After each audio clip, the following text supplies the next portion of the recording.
నాయుడుపేటలో ఏఈసీఈఏ ఆధ్వర్యంలో విద్యుత్ కార్మికుల సమావేశం జరిగింది.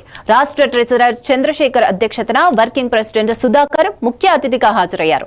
కాంట్రాక్ట్ సిస్టమ్ రద్దు చేసి శాశ్వత నియామకాలు చేపట్టాలని, జీవనోపాధి హక్కు, సమాన అవకాశాలు కల్పించాలని డిమాండ్ చేశారు.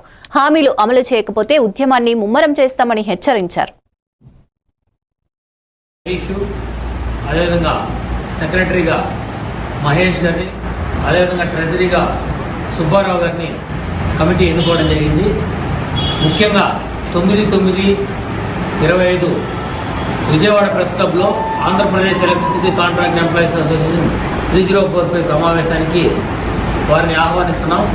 13 జిల్లాల సమావేశంలో ప్రభుత్వం ఏదైతే ఒక దశాబ్దం తర్వాత నోటిఫికేషన్ రిలీజ్ చేసింది, నోటిఫికేషన్ సంబంధించి విద్యుత్ కార్మికులు ఆందోళనకు గురవుతున్నారన్న దాని మీద సమావేశం ఏర్పాటు చేసుకోవడం జరిగింది విజయవాడలో. అదేవిధంగా రెగ్యులేషన్ సంబంధించి రాజకీయ నాయకులు వరాలు కురిపిస్తూ ప్రభుత్వాలు మారినప్పుడల్లా విద్యుత్ కార్మికులు రోడ్డు మీద వదిలేస్తున్నారు. హుదూద్ తుఫాను, తిత్లీ తుఫాను, కరోనా లాంటి కష్టకాలంలో కార్మికులందరినీ కూడా రోడ్డు మీద వదిలేసి ఈరోజు ప్రభుత్వాలు మారినప్పుడల్లా మేము రెగ్యులేషన్ చేయడం కుదరదని చెప్తున్నారు. దానికి 13 జిల్లాల నుంచి నాయకులు కొత్తగా కమిటీలు ఏర్పాటు చేయడం జరిగింది.